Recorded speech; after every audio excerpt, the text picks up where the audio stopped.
On a cold and rainy night in April of 1987, 17-year-old Leanne Green was driving home with her brother, Lawson, when their car ran out of gas. The vehicle rolled to a stop along the shoulder of Tennessee's Highway 46 in the Pomona community of Dixon County. Approximately a mile from the nearest gas station, Leanne chose to stay behind with the car while her brother caught a ride with a family who had stopped to assist them. Lawson promised that he would return quickly, and less than 10 minutes later, he was back with a gas can in hand. Leanne, however, was gone. There was no sign or indication of where she might have gone or what could have happened, but as the investigation kicked off, it became apparent that the 17-year-old had likely been abducted by someone who had found her alone with a disabled vehicle along a dark and rural roadway.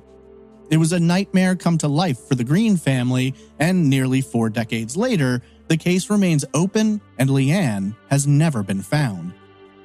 Over the years, there have been many different theories and several potential suspects named and investigated, but a severe lack of evidence has hindered any charges from being filed. Though police believe they know the monster who was responsible for the young woman's disappearance, they have never found her body. Was Leanne the victim of a random encounter with a killer? Could she have been picked up by someone she knew and perhaps trusted? Or was she manipulated into leaving the safety of the car by a cunning killer in a deceptive disguise? This is Trace Evidence, episode 245, The Disappearance of Martha Leanne Green.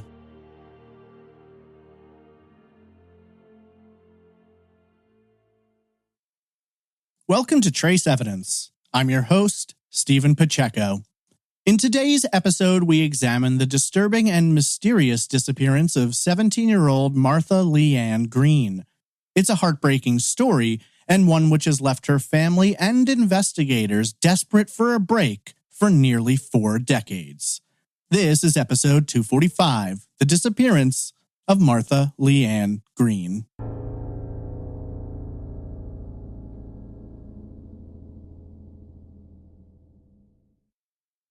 State Route 46 is a north-south highway connecting busy city centers with more rural towns throughout much of Middle Tennessee. Used mostly as a secondary route, the road maintains a steady flow of traffic as it travels east through Dixon County, where today, the road has been widened out into a 4-lane highway servicing countless businesses and residential areas. It is an unassuming stretch of road that harbors a dark and haunting secret, one which has remained constant in the minds of those who remember the nightmarish circumstances that left a family devastated the night a young woman seemingly vanished from the face of the earth. It was the spring of 1987, though judging from the weather, one would hardly have known. A cold front moving up from the southwest brought heavy winds and storm clouds had been gathering all day. By early evening, the dark skies had opened up, and nearly a full inch of rain would drop in a span of just a couple of hours. It was an ugly night, the kind where people rush home from their jobs and evening errands to warm themselves within the comfort and light of their own homes, safe from a storm which felt more like a remnant of a bitter and chilled winter. 17-year-old Leanne Green was amongst those caught out in the weather and eager to make it back to the family home where she lived with her parents and siblings. Lawson, Leanne's twin brother, borrowed a car from their cousin and made the short trip out to the hotel where Leanne was then employed. Having finished her shift, she rushed out through sheets of rain and climbed into the vehicle, excited to be heading home. While escaping the storm had been a nice change of pace, it was not the sole reason for the teen's excitement.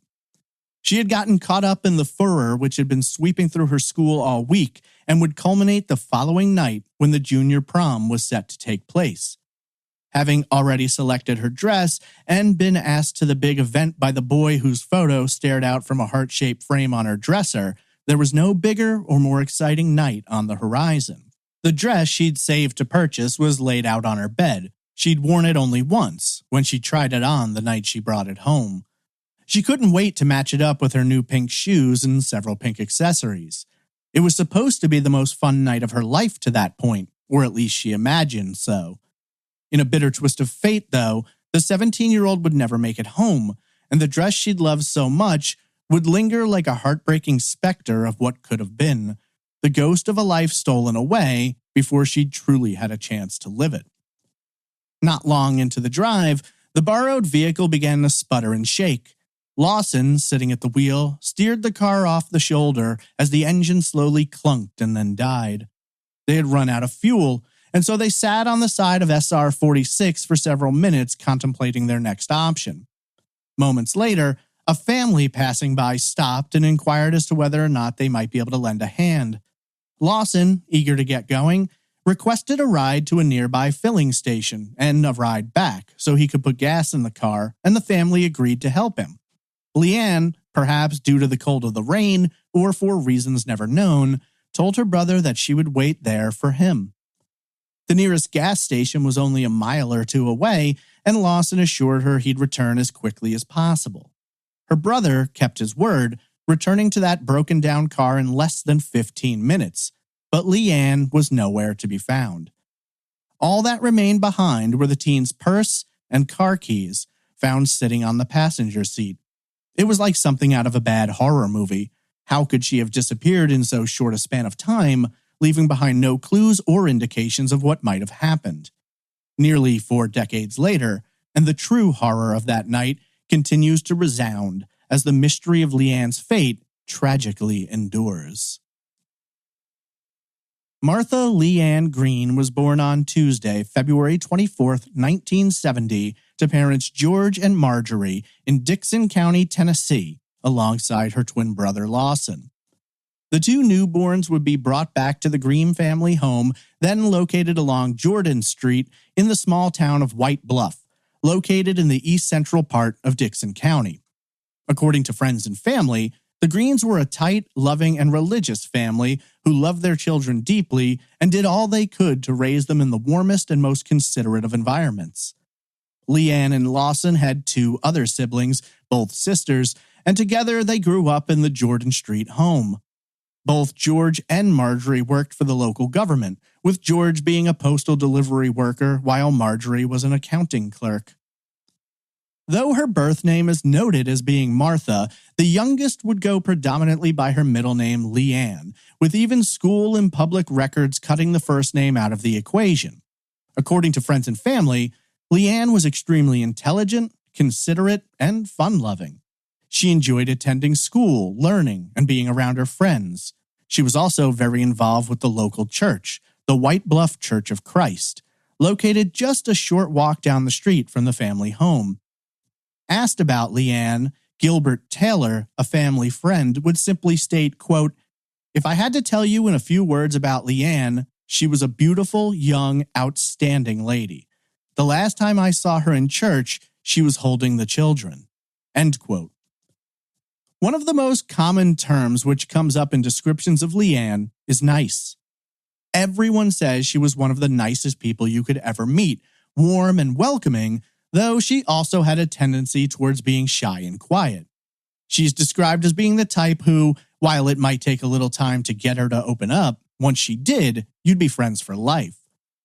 In her teens, Leanne developed into a trustworthy and highly reliable person, with her parents noting that she never got into trouble, never lied to them, and was extremely communicative about her life, her plans, and her comings and goings. She never went out without her parents knowing the destination, and if she were going to be late, she always called.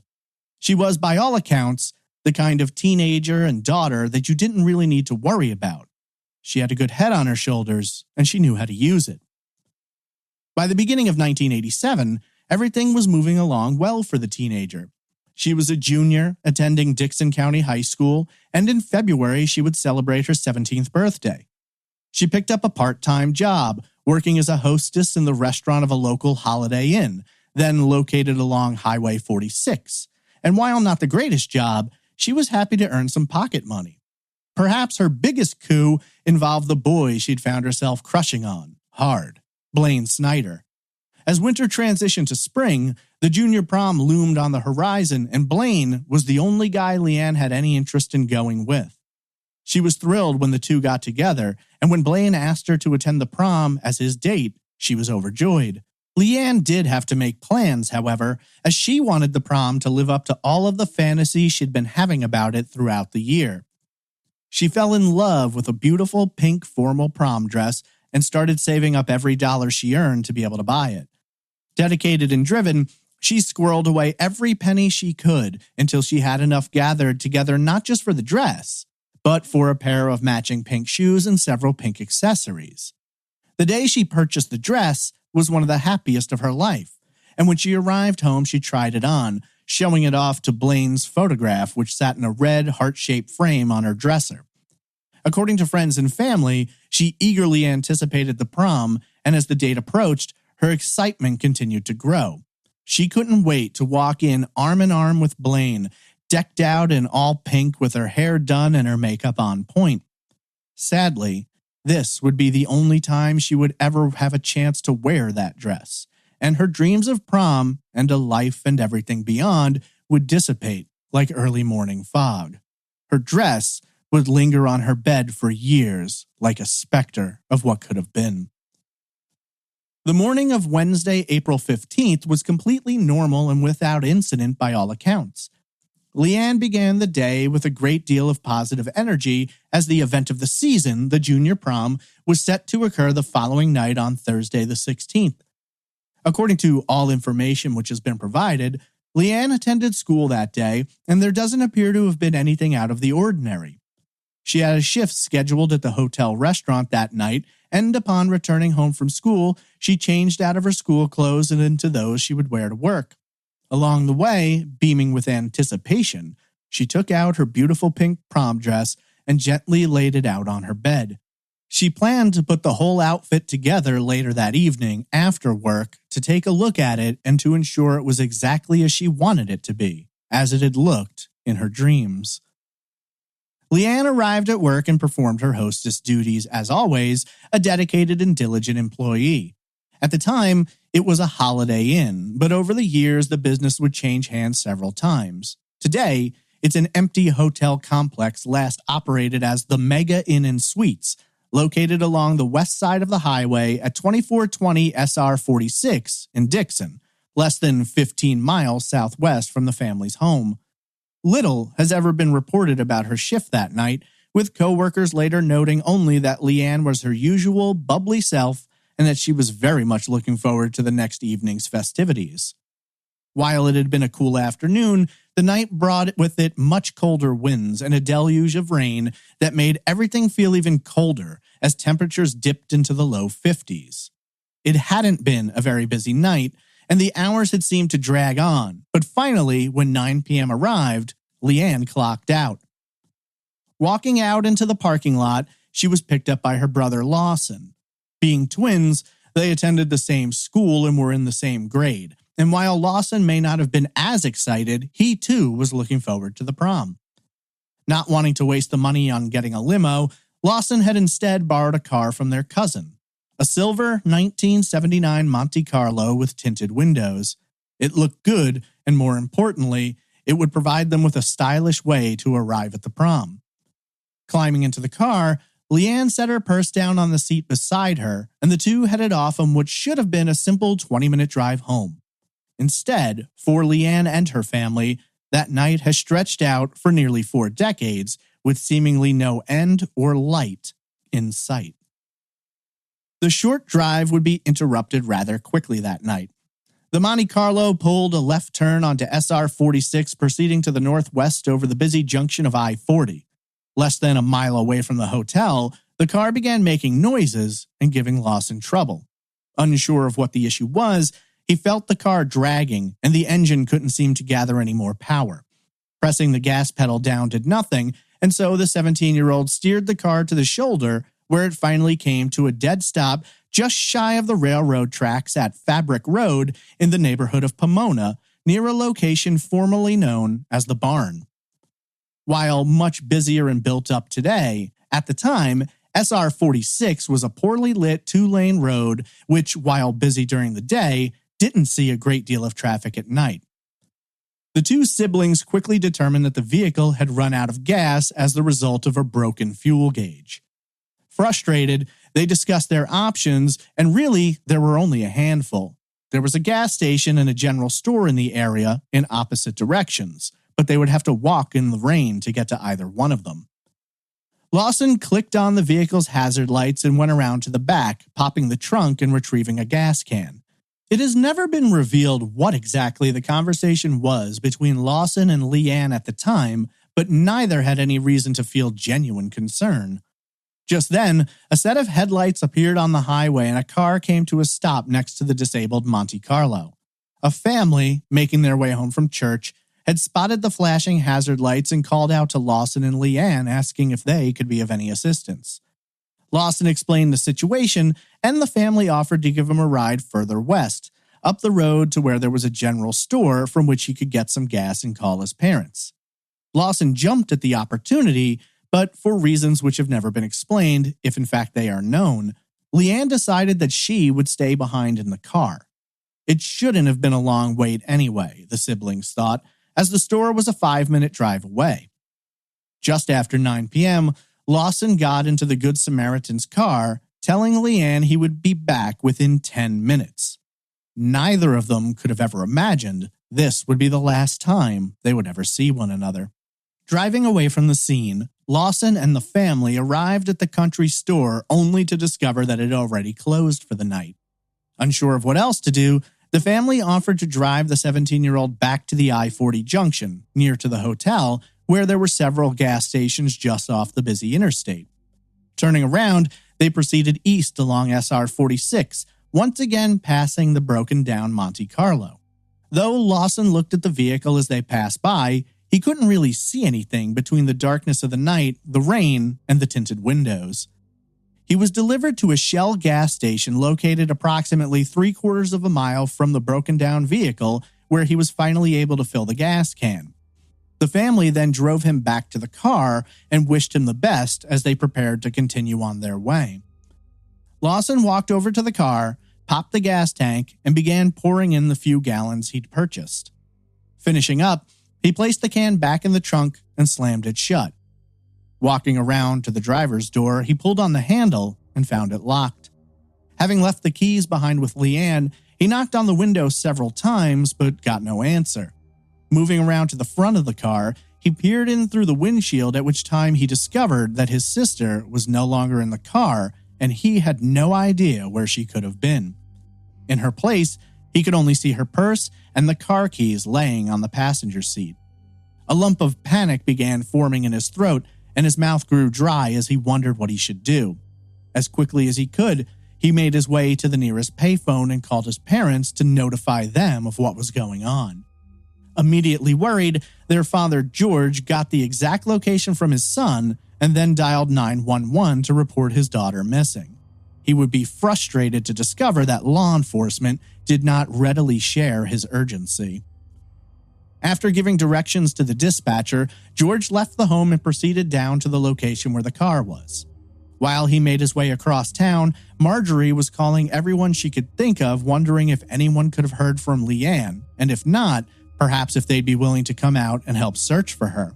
At the time, no one knew what had happened, and it was presumed that Leanne might have gone to seek out a bathroom or perhaps had been picked up by someone she knew.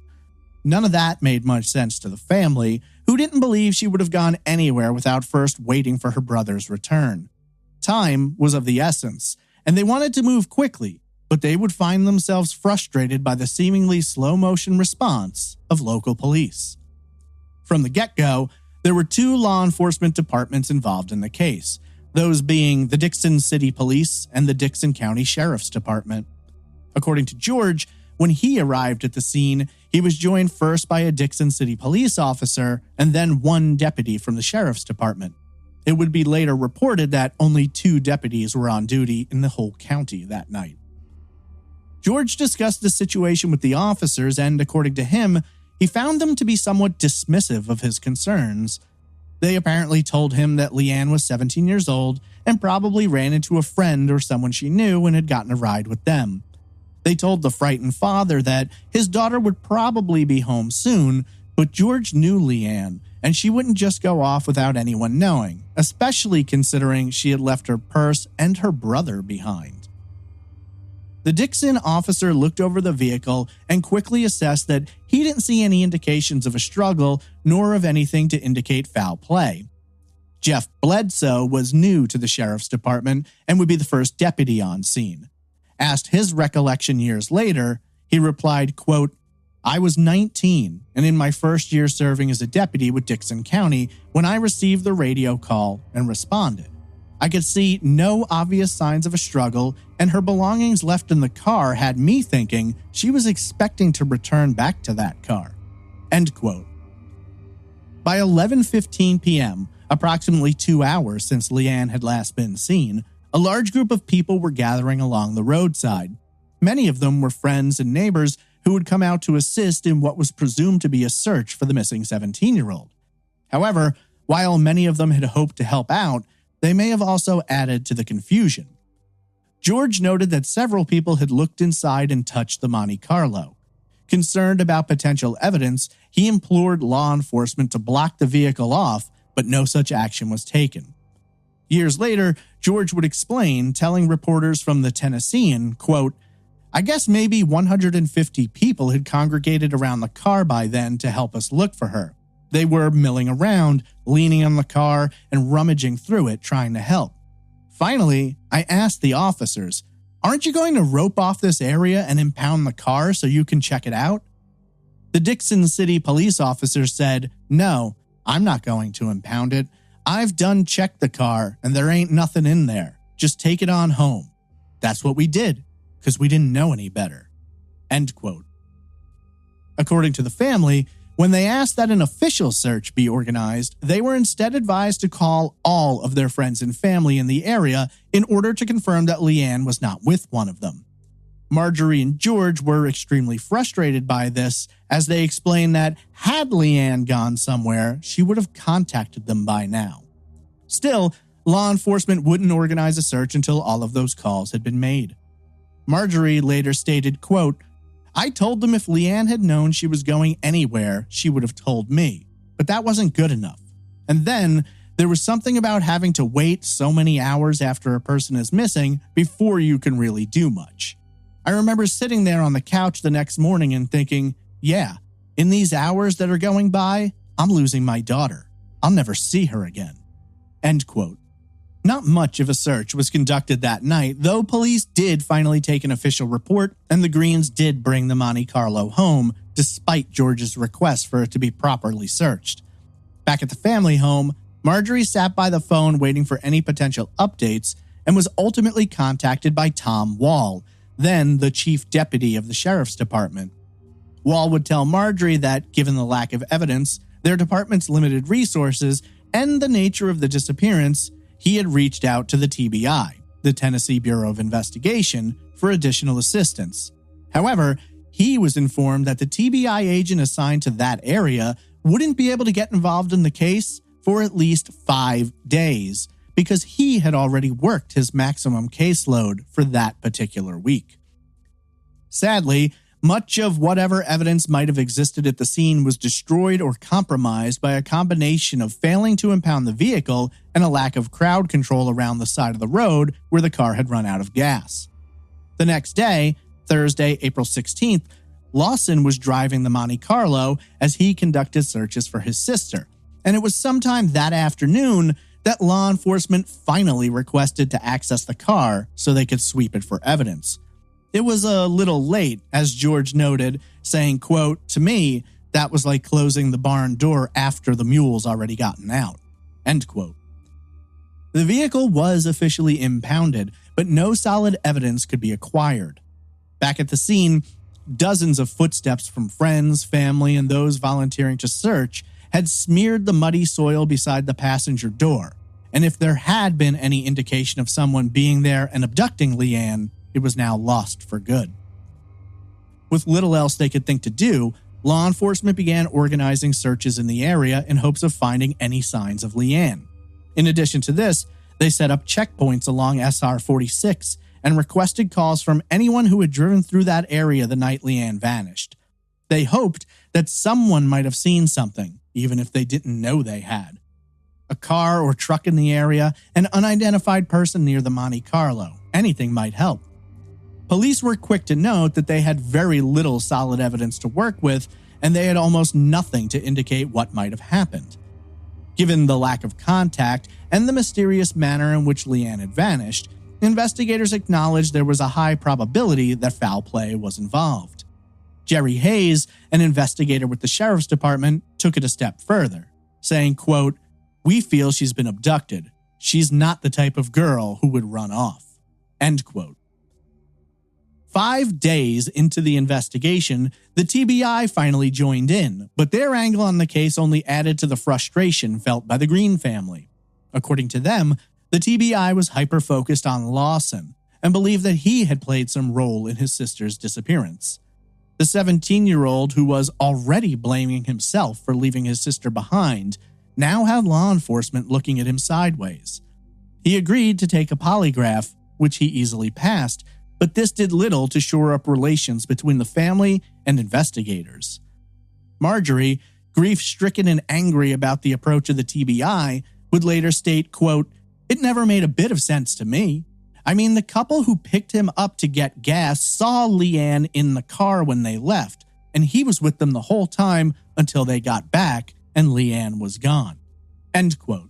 Law enforcement noted that, based on a lack of physical evidence or signs of a struggle, they believed Leanne had exited the vehicle of her own accord. Whether or not that had been at the insistence of another party could not be known at the time. Given what they did know, the Green family had 3 possibilities they considered most likely: that someone brandishing a weapon had forced her from the car, that she had gotten out because she believed her brother had returned, or she encountered someone she knew and thought she could trust. They were all possible, and yet police could not say with any certainty what had actually happened. They continued searches throughout the week, but the combination of a lack of leads and a failure to locate any evidence or traces of Leanne began to wear on them. By Saturday, April 18th, investigators were losing hope as they wrapped up another search, consisting of 60 people, with nothing to show for it. Fritz Sanders, chief of the Dixon County Rescue Squad, would tell reporters that they had searched all around the area and, at least in his opinion, there was nothing to suggest the 17-year-old was still around there. They had combed a 20-mile stretch of SR 46 with the location of the car at its heart, and they hadn't found anything. While search efforts were proving fruitless, law enforcement did receive several calls from people who had been in the area that night. While a lot of information was delivered, none of it led to any solid investigative avenues. The search soon grew to encompass sections of neighboring Hickman County, and Leanne's family went to that area, putting up signs and missing persons flyers wherever they could. Some searchers stumbled upon clothing in the woods that was close to those Leanne was last seen wearing, but her family were able to rule the items out, and it was later determined the clothes were men's. Beyond the roadway, the search grew to cover a 10-square-mile area, and police were now knocking on the doors of local motels and scouring rest stops in surrounding areas for any possibilities, but they continued to come up empty-handed. Reportedly, investigators were contacted by a witness who claimed to have seen a wine-colored vehicle in the area the night Leanne vanished. This witness believed they might have seen someone nearby to the car, but they couldn't give a thorough description based on a quick glance. In hopes of igniting the witness's memory, a hypnotist was called in to assist. The witness claimed to have seen the unknown vehicle pulling up behind the Monte Carlo in which Leanne was sitting, but beyond that, his memory was vague. Seemingly, nothing of major value could be obtained from the witness despite the hypnosis. On Wednesday, April 22nd, 1 week after Leanne's disappearance, police set up a roadblock from 8:45 to 10 p.m. in the area where the car had broken down. Cars were stopped, and drivers were asked if this was their normal route, if they were in the area the previous week, and if they remembered seeing anything or anyone that appeared out of place. Reportedly, several drivers gave information to authorities claiming to have seen Leanne or the Monte Carlo. District Attorney Kevin Atkins noted that while they did find some witnesses, they needed to sort through and analyze all of the information before they could move forward. Asked about using a hypnotist on additional witnesses, Adkins had no further comment. As additional searches kicked off, Leanne's family were left in the dark, struggling to maintain their grasp on what little hope they possessed. By the end of the month, it was extremely difficult to have any hope at all. Slowly, this new warped and horrific version of their lives took shape and began moving forward. George and Marjorie took leaves of absence from their jobs, while Lawson continued his education through the use of a tutor, not wanting to return to Dixon High School without his sister. Marjorie noted that the disappearance had been devastating to Lawson, who couldn't help but blame himself. She explained, quote, "He doesn't say too much, but by his actions, I know he feels somewhat responsible. We just try to tell him it could have happened wherever she went. It can happen to anyone." End quote.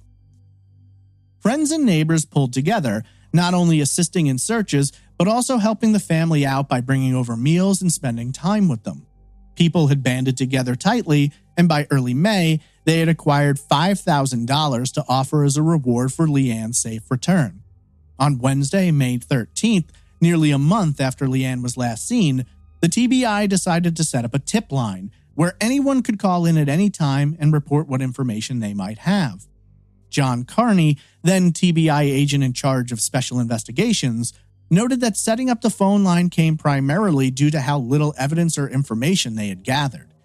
Tips and calls into the sheriff's department and local police were dwindling, and they needed help from the community.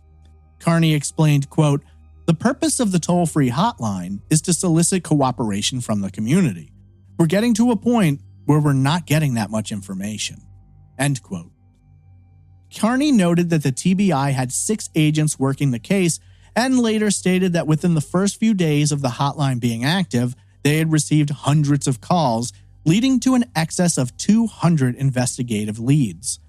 Unfortunately, many of the calls provided vague information or details that simply didn't align with what they knew to be fact. It seemed everyone wanted to contribute, but as one officer would later comment, while they all believed they had seen something, most of them hadn't seen anything.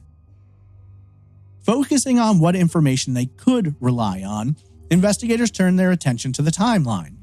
According to Lawson, he had only been gone for between 10 and 15 minutes, which included driving back past the Monte Carlo several minutes after he left the first time.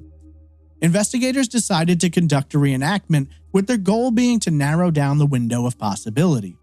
Following the reenactment, which followed all of Lawson's movements that night after leaving the car, it was the determination of investigators that Leanne had disappeared in a span of time not greater than 5 to 7 minutes. Not a whole lot of time, but seemingly enough to lead to the 17-year-old's mysterious disappearance. Without any true direction to pursue beyond the belief that Leanne had been abducted, law enforcement began looking at other cases in the county which had shared similar circumstances. It was thought at the time that perhaps Leanne's case was not a standalone. Judging from the lack of information received from locals, they were also wondering if the assailant might have only been visiting or passing through the area. Specifically, they were looking for cases in which lone women were abducted from their vehicles, and as their search expanded, they found a few that matched up between the states of Oklahoma and Arkansas. DA Kenneth Atkins, when asked about this approach, replied, quote, "We've tried to analyze any similar type instances of abduction. That's just one of the things we're looking at. You never know whether there's somebody traveling the country doing this. We just don't know yet. There may not be any connections at all." End quote. In addition to this new avenue, local businesses and then Governor of Tennessee, Ned McWhirter, contributed funds towards a reward leading to Leanne's safe return. In total, 1 month after the disappearance, the reward amount had reached $12,500. Unfortunately, no one would claim the reward. The money offered did increase calls and tips coming into the investigators, but again, none of the leads developed showed much promise, and when chased down, detectives always hit a dead end. 1 month later, in June, the case really began stalling. While law enforcement continued to analyze similar cases, the dim light of hope continued to fade out. George and Marjorie returned to their jobs that month, and while they had left the porch lights on for Leanne for all those months, they finally decided to shut them off. It wasn't about giving up, though, but her family needed to be able to move forward, even if ever so slightly. Marjorie explained to the Tennessean, saying, quote, "We haven't given up hope. We released a bunch of balloons today with her flyer in them. I just know there's someone somewhere who knows something about Leanne. The hardest part is not knowing. If we'd buried her, at least we'd know where she was and that she was all right. But like it is, every day we just wonder. We wonder if she's alive, if she's all right, if she's being mistreated." End quote. For the most part, June and July passed with little news and few new details released about the investigation. Searches continued to be conducted, though they were more sporadic and tended to involve local volunteers more so than dedicated law enforcement. Flyers bearing Leanne's image and description were hung on trees, power poles, and storefronts, but as time passed, the printing began to fade. Just as it seemed that Leanne's case was destined to grow cold with little progress made by investigators, the attempted abduction of a Tennessee woman drew the attention of police in Dixon County as well as neighboring states. The crime had taken place in Hardeman County, approximately 110 miles southwest from where Leanne was last seen. Thankfully, the abduction attempt failed, and the intended victim managed to remember enough about her assailant for law enforcement to track him down. 18-year-old Marcia Errett, a nurse employed at Jackson-Madison County General Hospital, was driving along Tennessee Route 18, 4 miles south of Bolivar, when she spotted a vehicle with a flashing blue light driving closely behind her. Believing she was being stopped by police, Marcia pulled over to the side of the road, and the vehicle with the light pulled up close to her rear bumper. Marcia was somewhat confused in that moment as she looked back and noted that she had been stopped by someone driving a red Dodge Ram pickup truck. She imagined it was possible that the officer was driving an unmarked vehicle, but instantly something about this traffic stop didn't feel right to her. A man emerged from the truck and approached her driver's side window, noting that he was a member of law enforcement and that she had been pulled over for speeding. Expecting only a ticket, Marcia was both shocked and confused when the man instructed her to exit the vehicle, stating that he was going to place her under arrest. The man walked Marcia back towards the truck and then produced a pair of handcuffs, to which the 18-year-old protested. Marcia began to question the man, and he grabbed her aggressively and placed a gun to her head. Marcia, frightened, could detect the scent of alcohol on the man's breath and began to realize that this was no police officer. She struggled against him and waved her arms, crying out for help from passing cars. This spooked the man enough, and he told her that he was going to let her off with just a warning. He instructed her not to mention the incident to anyone and then got back into his truck and fled the scene. The incident had taken place on Wednesday, July 22nd, and while Marcia was scared, she wasn't going to let it pass. The following morning, she went down to the local police station and reported the incident, at which time she was shown a photo lineup. Recognizing one of the individuals as the man who had tried to abduct her, Marcia was certain of her identification and was also able to provide police with a description of his truck as well as the fact that the first two numbers of his license plate were 53. The suspect was identified as 22-year-old Robert McKinley Richards, someone familiar to authorities in Hardeman County. In fact, David Smith, then chief deputy of the county, purposefully included Richards' photo in the lineup because of several incidents which had occurred with him in surrounding areas. More than a month earlier, on Tuesday, June 2nd, Richards was stopped by a Germantown police officer after he had been spotted following a young woman named Julie Spector. Germantown Police Chief Robert Cochran reported that Richards had been following Spector from the intersection of Park and Ridgeway close to St. Francis Hospital. Richards followed the woman for several miles and was pulled over just after midnight. Chief Cochran noted that St. Francis Hospital was located just over 3 miles from the home where Richards was living. Upon being stopped, Richards at first told officers that he was a sheriff's deputy, at which time he flashed a badge. It was noted that he was wearing a sheriff's deputy's hat at the time. Suspicious, police began asking questions of Richards, and when they went to run his information to verify what he had told them, Richards changed his tune and admitted that he did not work for the county, nor was he a member of law enforcement. Looking through the vehicle, police found a loaded shotgun on the floor of the truck and several items bearing law enforcement branding. Smelling alcohol on his breath, Richards submitted to a breathalyzer test and blew a .05, just shy of the requirement for an arrest. Richards was taken down to the station, where he was photographed and fingerprinted. He was released with a misdemeanor citation for reckless driving, carrying a dangerous weapon, violation of vehicle registration, and impersonating an officer. Hardman County authorities tracked Richard through his red Dodge Ram truck and arrested him in regard to the attempted abduction of Marcia Errett. Richards was officially charged with impersonating an officer, aggravated assault, and carrying a pistol. Richards was also being considered a suspect for a series of sexual assaults, which had taken place in Memphis, Shelby County, and DeSoto County, Mississippi, between June of 1984 and October of 1986.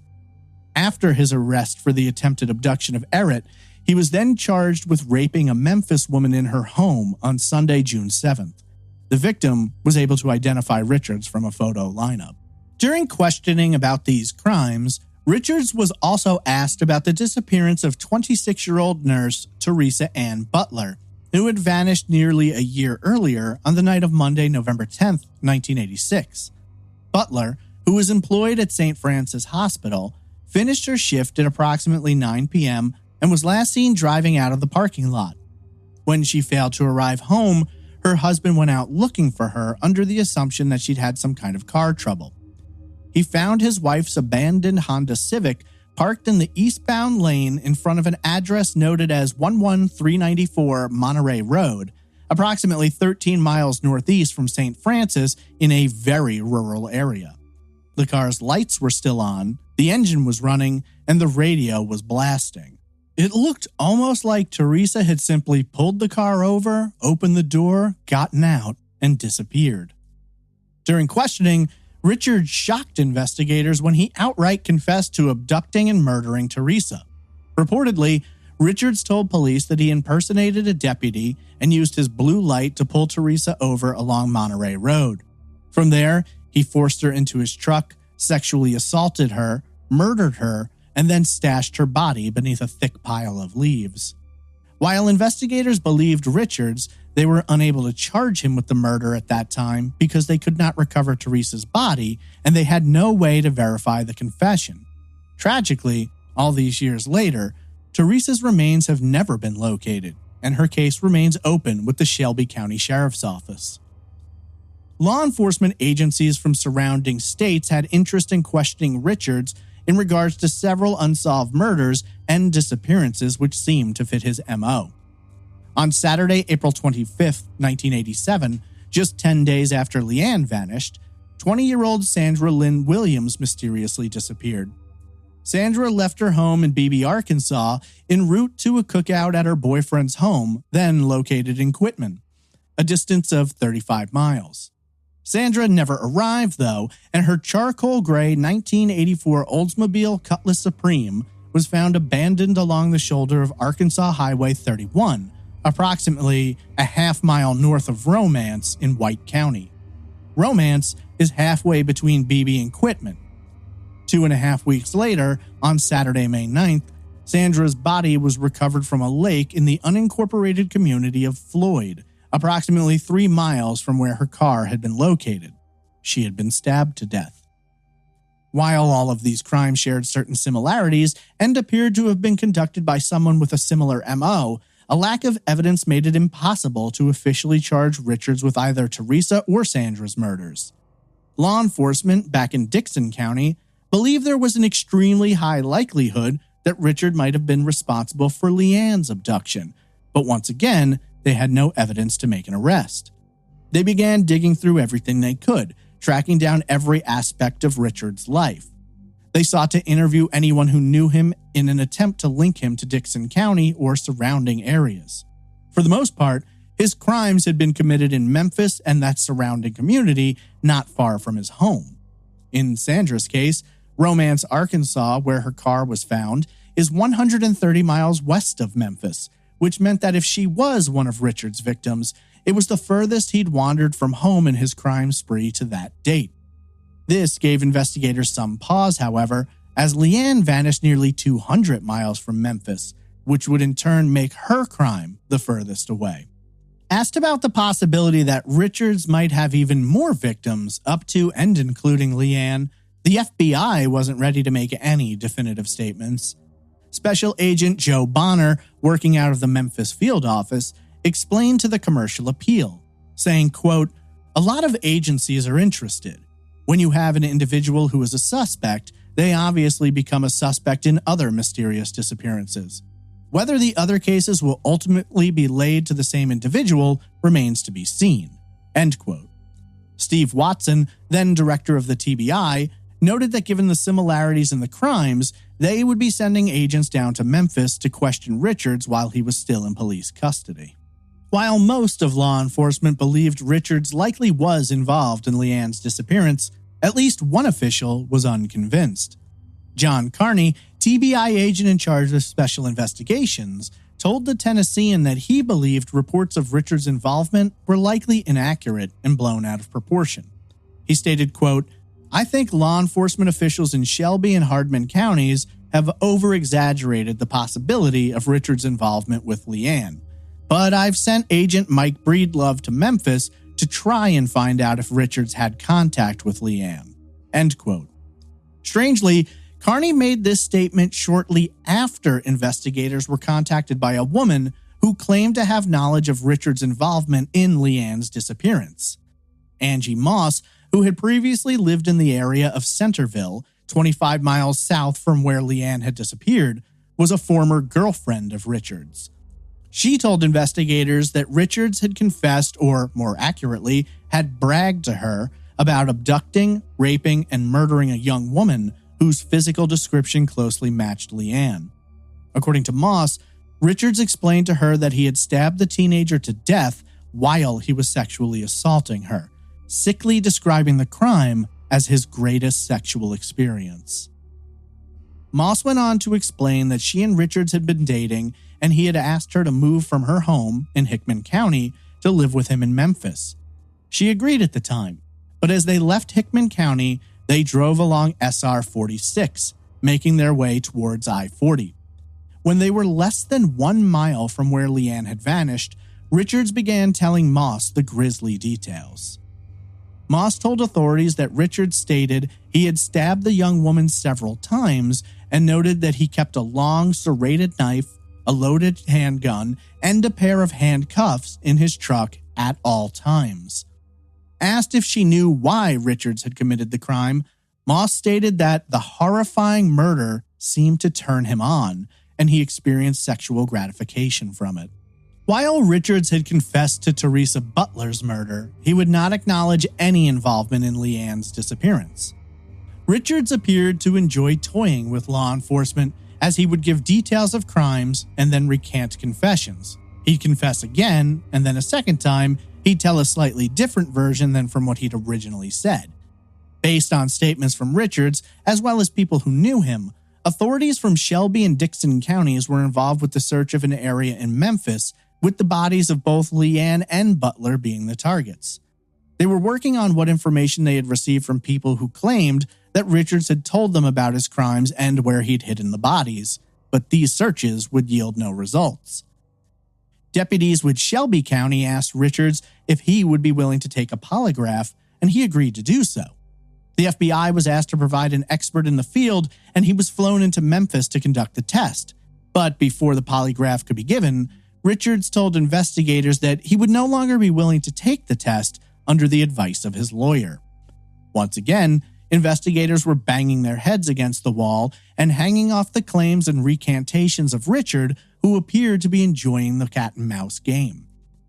Digging more into the suspect's life, law enforcement would note that he appeared to have some kind of an attraction to or desire to assault women who were dressed in white. Several of his targets were nurses or worked at a hospital. In what could only be called a disturbing coincidence, or perhaps a motive, Leanne was wearing a white sweatshirt the night she vanished. Richard's home and vehicles were searched for any evidence linking him to any of the crimes, but nothing substantial was found. Police did, however, recover several police uniforms in his home, including a Shelby County Sheriff's uniform and a Memphis police uniform. Reportedly, Richards had volunteered to be a reserve deputy in Shelby County but had dropped out early on. Just days after he dropped out, Teresa Butler went missing. Investigators continued to work on Richards, questioning him and asking him to lead them to the bodies. Seeing it as an opportunity to get out of his cell for a field trip, Richards told police he would lead them to a body on multiple occasions, but then, when they would take him to the area he had specified, he wouldn't point out anything. It was considered unlikely he had forgotten and was instead probably just messing with law enforcement. Thursday, October 15th, marked 6 months since Leanne had vanished, and while they now had a potential suspect in Richards, they hadn't come up with a whole lot more. Given the passage of time, investigators were direct with the Green family, noting that it was highly unlikely that Leanne was still alive out there somewhere. It was no longer a search for a safe recovery, but instead the hunt for a body and the beginning of a homicide investigation. Marjorie confirmed that the family had begrudgingly come to accept the probability that Leanne was deceased. She explained, quote, "We just don't feel that Leanne's alive. I know that if she was alive, she'd call me or contact me some way. I hope it's handled in such a way that he will be punished because of this. Leanne was minding her own business, and someone just snatched her up and snuffed her life out at 17. We're very much in favor for having the electric chair back in use in Tennessee." End quote. During a law enforcement conference discussing similar crimes throughout the country, Leanne's case was presented as one to be analyzed for potential connections. While Richards remained a suspect, another name came to the surface, that of 27-year-old Travis McGuire. McGuire, who was living in New Mexico at the time, was arrested and charged with the December 6, 1985 murder of 58-year-old Gina Marie Repp. Repp disappeared from the Winrock Shopping Center in Albuquerque at approximately 9 p.m. after she had left her job at a donut shop. 5 days later, Repp's purse and some of her clothing, splattered with blood, were found off Interstate 40, approximately 20 miles east from Albuquerque. Repp's car was later found to be in McGuire's possession. McGuire was also considered a suspect in the abduction of 41-year-old Kathy Sue Engel of Oklahoma City. Engel was seen being dragged screaming into her car in the Shepherd Mall parking lot at 8 p.m. on April 23, 1986, 8 days after Leanne disappeared. Engel's vehicle was found 2 days later along I-40 in Tucumcari, New Mexico. Her body was found on April 30th, just a few miles off I-40 near Sayre, Oklahoma, in an oil field. She was found face down, with her hands bound, and it was determined that her throat had been cut. Police found some connections between the two crimes and were able to confirm that McGuire was in Oklahoma City at the time of Engel's kidnapping. McGuire would later be convicted of first-degree murder, kidnapping, rape, and several other crimes in Repp's case. A key witness in the case was McGuire's half-brother, Ricky Martin, who testified that McGuire had abducted Repp from the parking lot. Martin stated that McGuire had taken Repp to an isolated field off New Mexico 3 south of I-40, where he strangled her with a belt. In regard to Kathy Sue Engel, however, McGuire would be cleared. Her case would remain unsolved for decades until 2008, when a fingerprint and DNA led detectives to two suspects, 33-year-old Stephen A. Borner and 44-year-old Kyle Richard Eckerd. Borner, an ex-con from Michigan, had died several years earlier, but Eckerd was already in prison serving time from a sexual assault conviction. Eckerd would ultimately enter a plea of guilty, noting that while he did not admit to committing the crime, he didn't want to risk being found guilty and facing the death penalty. At the time, McGuire was considered a potential suspect in Leanne's disappearance, but there didn't appear to be enough evidence to link him to any area of Dixon County around the time the 17-year-old vanished. While his MO was similar, and he targeted a woman in a vehicle, law enforcement would later note that while McGuire was a possibility, he was far from their best suspect, and they could neither rule him in or out. With McGuire ruled unlikely, investigators once again turned their attention to Robert McKinley Richards. In the late fall of 1987, Richards confessed to detectives that he had in fact abducted, raped, and murdered Leanne. However, much as had been the case with Teresa Butler, he would not reveal the location of her body, and without physical evidence, they couldn't corroborate his confession nor charge him with any crime related to the 17-year-old's disappearance. To their surprise, Richards agreed to undergo hypnosis, where he would be asked to recount details of Leanne's alleged murder. According to investigators, Richards made 2 statements of fact while under hypnosis that only the killer would have known. Richards stated that Leanne was on her period the night she disappeared, and also described a distinctive piece of jewelry the 17-year-old was wearing at the time. Detectives further noted that when they showed Richards a picture of Leanne, he became visibly shaken, did not want to look at it, and eventually turned it over. After the hypnosis, Richards once again recanted his confession and then later confessed again. He continued to tell police he would lead them to Leanne's body, only to bring them out to the middle of nowhere where nothing was found. W.J. Buck Wood, then a Shelby County detective, was involved in questioning Richards and fully believed he was the person responsible for Leanne's disappearance and murder. Wood stated, quote, "Richards looked me square in the eye, raised his right hand, and said, 'I swear on my mother's life that I killed Leanne Green. I know Robert Richards did it.'" End quote. Following that statement, Wood asked Richards why he wouldn't just tell them where her body was, and according to him, Richards had replied, "I just can't give her up." Richards continued playing his twisted games, and the search for truth and the recovery of Leanne's remains began stalling out again. Ultimately, the year of 1987 would come to an end with law enforcement still struggling to put the pieces together. While some detectives believed that Richards had to be the one who abducted Leanne, others weren't so sure and didn't want to rely solely on the statements of a sick and disturbed individual who appeared to enjoy toying with police almost as much as pretending to be one of them. March of 1988 marked 11 months since Leanne had disappeared.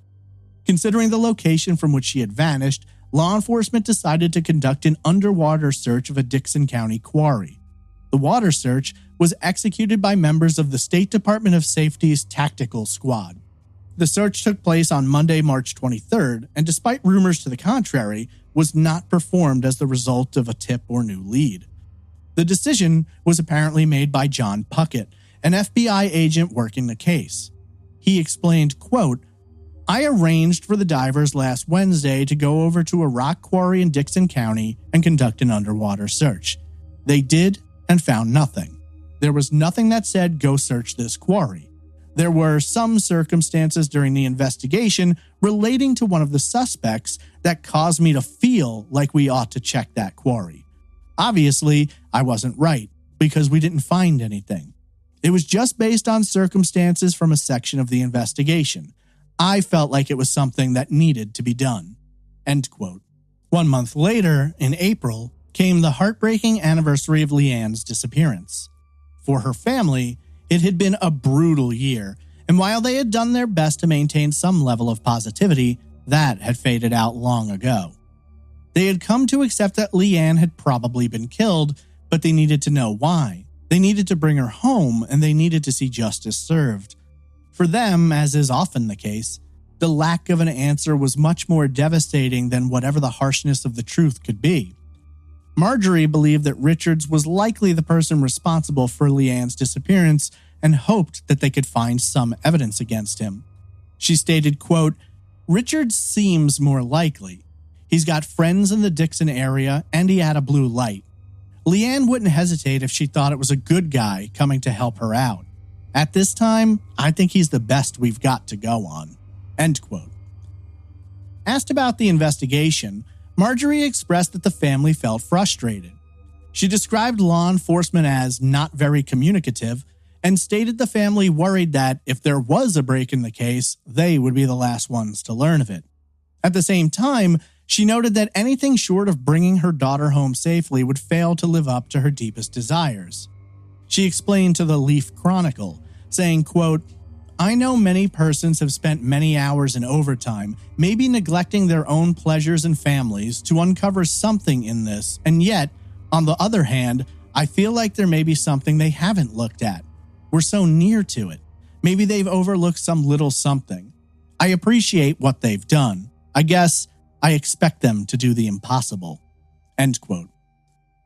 For the Green family, not only had they lost their daughter and sister, but they began to feel as though the community was withdrawing from them. The more time passed, the less the phone rang, the fewer visitors came by. They felt that people avoided them, the family with the missing girl, because after a while, people just don't know what to say anymore, and rather than saying the wrong thing, they will choose to say nothing at all.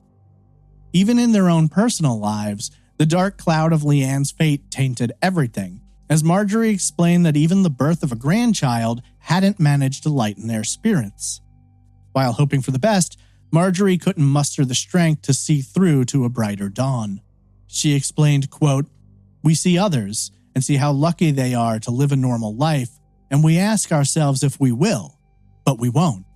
Even if she's alive and found, our lives will never be the same." End quote. On Wednesday, April 20th, Tennessee law enforcement announced that they would be conducting an extensive search for Leanne's body. While remaining tight-lipped about it, it was revealed that a news source had provided them with information that they believed could be reliable. The same source had, just days earlier, led them to a location where they uncovered bones. Initially believed to be human, they were later determined to belong to a deer. It would be revealed that this new search had targeted a rural cemetery in Hickman County and was based on information from the source who claimed that Richards might have disposed of Leanne's remains at that location in a shallow grave. The search failed to turn up Leanne's remains or any new evidence, and law enforcement noted that they would likely not search that area again. Richards himself had once again told police he would lead them to the body. He was taken to the Cuba Landing area along the Tennessee River, where he newly claimed to have disposed of Leanne's remains. However, once again, nothing was found, and just days later, Richards told police that he had had no involvement in the teen's disappearance. He told investigators that he had been lying to them and stringing them along the entire time. Despite this, he remained their best suspect. Assistant District Attorney Dan Cook noted, quote, "Irrespective of what he has had to say and done, we have not and cannot eliminate Mr. Richards as an important suspect." End quote. For the most part, the year of 1988 passed with little new developments or leads. In October, a woman came forward and claimed that in July, while traveling through Ohio, she believed she had seen a woman matching Leanne's description in the restroom of a restaurant. Her story closely matched up with one given by a group of Tennessee teenagers who had visited Washington, D.C. in July of '87. They claimed to have seen Leanne in the bathroom of a fast food restaurant. According to the teens, when they mentioned that the girl looked a lot like Leanne, a man hustled the unknown woman out of the restaurant before either of them had even been able to order their food. While both sightings stirred up some hope for the family and investigators, it was ultimately determined that both had been cases of mistaken identity. 5 months later, in March of 1989, a new potential suspect emerged. Dickson County Chief Deputy Tom Wall noted that he didn't have a lot of hope in this lead, but it was one which needed to be pursued. On Wednesday, March 1st, 31-year-old Henry Harris Jr., an unemployed truck driver, was at a Veterans Administration hospital in Biloxi, Mississippi. Excusing himself for a moment, he walked outside, crossed the parking lot, got into his van, and shot himself in the chest with a .22 caliber handgun. Harris would ultimately survive this attempt, but when police examined his van, they found several items that captured their attention. There were 2 copies of Leanne's missing persons flyer, and in a note written by Harris prior to shooting himself, he stated that all he wanted was a girl that he could call his own. While this piqued the interest of Deputy Wall, he noted that it wasn't uncommon for truckers to have copies of missing persons flyers as they travel a lot and keep their eyes peeled about possibly obtaining a reward. Investigators in Biloxi also found a photograph of a woman which they believed to be Leanne, but Deputy Wall, upon obtaining the image, noted it looked nothing like the missing teen, and it was later determined that it was a relative of Harris's. Dickson County investigators, though thinking the lead weak, did put in efforts trying to prove whether or not Harris could have been in the area, especially at the time of the disappearance, but they were never able to find anything, and Harris was ultimately ruled out of the suspect pool. It was, once again, back to the drawing board for detectives. 2 months later, in May, a resident of Dallas, Texas contacted authorities and claimed to have spotted Leanne in the area. Dixon County Sheriff's Detective Tim Eads and TBI Special Agent Mike Breedlove flew down to Dallas and interviewed the woman, who turned out not to be Leanne, although they noted there was an undeniable resemblance. Dixon County Sheriff C.D. Martin noted that while it turned out to not be Leanne, it had been a tip worth pursuing. He stated, quote, "She resembled her a great deal. This was definitely a good possibility. We went out and checked it out there. They talked to her, and it definitely wasn't her." End quote. With new tips and leads drying up or being completely ruled out, and with no ability to coerce Richards to give any more information, which may or may not be reliable anyway, law enforcement felt their best bet was to get the story of Leanne's disappearance out to as large an audience as possible. Unsolved Mysteries was becoming very popular at this time, and so investigators and the Green family reached out to producers about putting a segment together. Ultimately, Unsolved Mysteries chose not to run a segment on the case. No specific reason was given. In hopes of changing their minds, locals circulated a petition to request Unsolved Mysteries take another look at the case and reconsider it, but a producer for the show told the Tennessean that they would not be swayed by a petition and that the decision had already been made. Stuart Schwartz, the producer in question, explained, quote, "We run across hundreds of stories and can only run 4 or 5 per show. Obviously, we have to say no a lot more than we say yes." End quote. While Unsolved Mysteries turned down the case, investigators were contacted by producers for a new show which aimed to cash in on the success of Unsolved Mysteries. Missing: Reward, hosted then by famous actor Stacy Keach, told the story of unsolved cases and aired reenactments much like Unsolved Mysteries. In the fall, producers for the show expressed their interest in covering Leanne's case, and both the family and investigators hoped that the exposure might bring them some new tips or leads. The show scheduled the reenactments to be filmed months later, in December, and the episode was to be released in April. Leanne's parents and her brother Lawson would both appear on camera doing interviews, along with Mike Breedlove of the TBI and several Dixon County locals. Before this would happen, however, the Green family made a very difficult decision.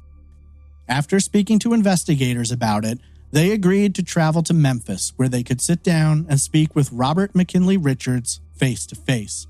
It was hoped that, confronted by Leanne's parents, Richards might be plied to reveal details, specifically the location of her body. The visit, which took place in November, unfortunately did not lead to any new revelations or new information from Richards, who denied any responsibility and told the family that he had no knowledge of what had happened to their daughter. However, Richards' cellmate at the time, Eric Price, claimed that after meeting with the family, Richards told a very different story. Price would explain, quote, "Robert said he was relieved because he thought he had convinced them that he hadn't killed her. He said he thought that would put them at peace. Then he smiled a little and admitted to me he really did kill Leanne Green." End quote. According to Price, Richards had gotten drunk on prison brew and admitted to him that he had abducted, raped, and then stabbed Leanne to death. The Green family had been fairly well prepped by law enforcement and told not to get their hopes up, so when Richards denied any involvement, they weren't surprised. However, it was less what Richards had to say that mattered to George and Marjorie.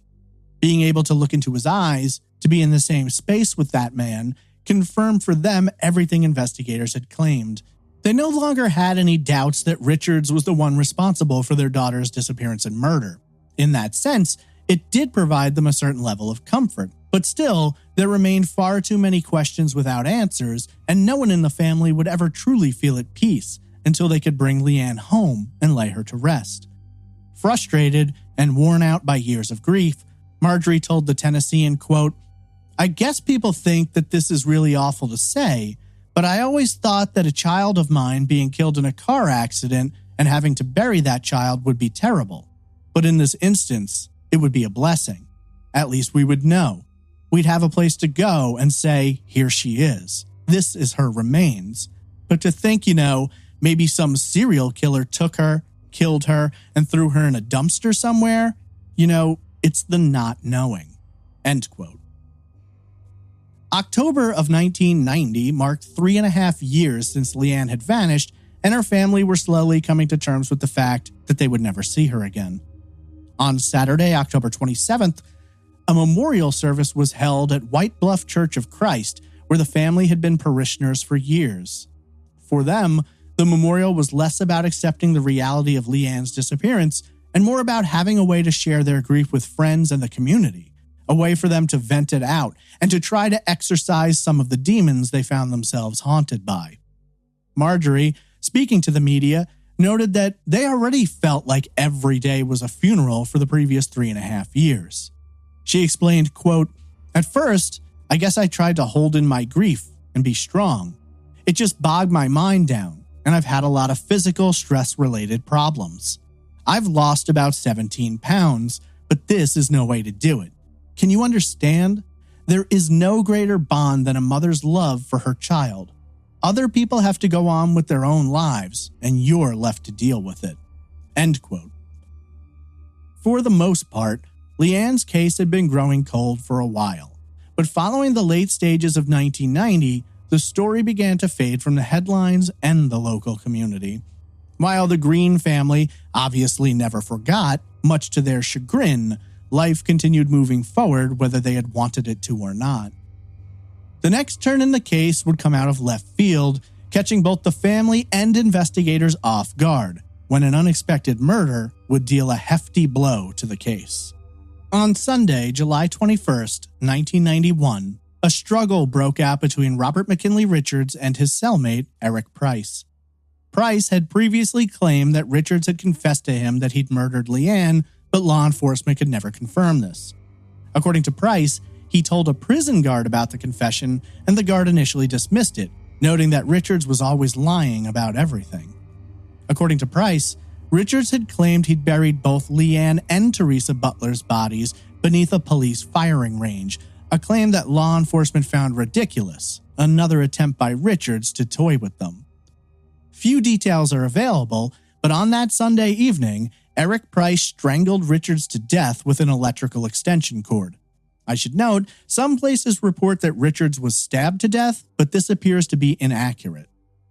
Price would later claim that Richards had alleged to be working for the CIA and told him that if he didn't kill him, he'd have to kill Price.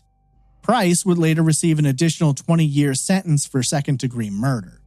While no one shed any tears over Richards' death, most feeling that the world was a better place without him, law enforcement noted that his murder would hamper the investigation moving forward. No more could they ask questions or try to probe Richards in hopes of obtaining some new legitimate piece of evidence. He would, however, remain at the top of their list of suspects. It was believed at the time they would eventually find something to confirm Richards as the killer or confirm that they could rule him out. Either way, with him in the ground, the process would be a lot more difficult. Richards had been killed while serving a 30-year sentence at Lake County Regional Prison.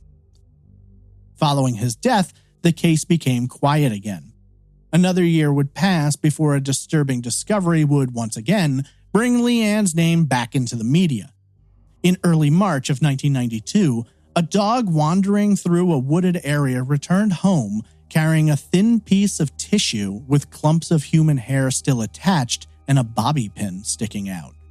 The discovery was made near the small town of Burns, less than 5 miles from where Leanne had last been seen. Investigators would not reveal the exact location of the find at that time, with Chief Deputy Tom Wall telling the Tennessean, quote, "I've been asked not to say where in Burns. A citizen in the area had a dog bring it up to their house. It wasn't a couple of strands, and it wasn't a humongous bunch either. It wasn't cut. It definitely had been attached. I don't know if it decayed away or was pulled away." End quote. The hairs were described as ranging from light blonde to dark brown, making it difficult to determine a visual match to Leanne, or anyone else for that matter. The sample would be sent to the FBI lab in Washington, D.C. for analysis and would be compared to hairs taken from one of Leanne's brushes. Following the find, approximately 25 law enforcement officials spent the better part of 2 days combing through the area in search of any additional evidence or signs of a body. Nothing more was found at that time, though. Several days later, it was revealed that the search area revolved around West Circle Drive, a stretch of road which held several homes as it cut through a heavily wooded area. Police focused in on searching areas where the dog was known to wander and play, and at one point, bone fragments were located. The bones were taken by TBI agent Mike Breedlove to forensic anthropologist Dr. William Bass in Knoxville.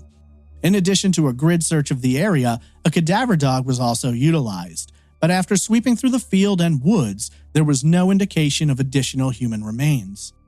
At the time, they couldn't be certain that the hair or bones belonged to Leanne, but either way, they were under the assumption that there were human remains somewhere in that area. A few days after these searches were conducted, Dr. Bass determined that the bones brought to him were not human, but instead those of a cow. Given the limitations of technology available at that time, tests on the hair samples took longer. 2 months later, in May of 1992, the results finally came back. While the lab was able to determine that the hairs had come from an unknown white female, they were also able to rule Leanne out as that donor. This, once again, would set detectives back to square one, and future searches of the area were put on hold pending some new information or evidence to justify them. Since 5 years had passed, it was decided that the whole case would need to be looked over again to see if anything had been missed. Jeff Long, a spokesman for the TBI, explained, quote, "What do you do? We've made a diligent search of the area and there wasn't anything. I think we've got to reinvestigate everything we've got up to this point, recheck all of our leads. It's not by any means an inactive case. It's one that we do interviews on every week if we get new information. That's one of those cases you just don't give up on. You just don't want to give up on it." End quote. 6 months later, in November, with no new information or advances in the investigation, Leanne's family began recruiting volunteers to assist with their own search of the area where the hair had been found. The Dixon County Sheriff's Department was asked and agreed to coordinate the search. It was set to take place on Saturday, November 14th, with the target area covering a spread of more than 20 acres. Chief Deputy Wall noted that while they didn't think there was anything to require this additional search, they were participating to support the family. He explained, quote, "It's a request from the family that we search it one more time.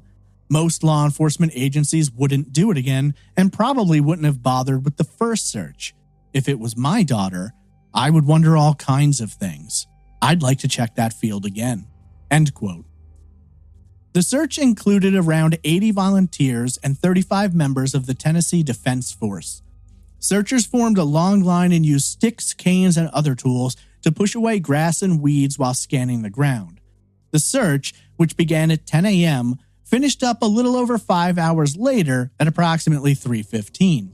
Again, however, nothing was found, and law enforcement felt fairly certain that there was no additional evidence or remains to be found, at least in the areas they had focused on.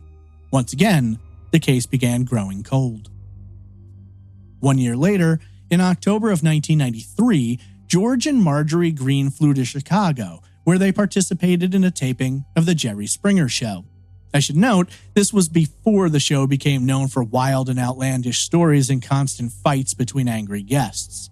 At the time, it was more of a run-of-the-mill afternoon talk show like Donahue or Sally Jesse Raphael.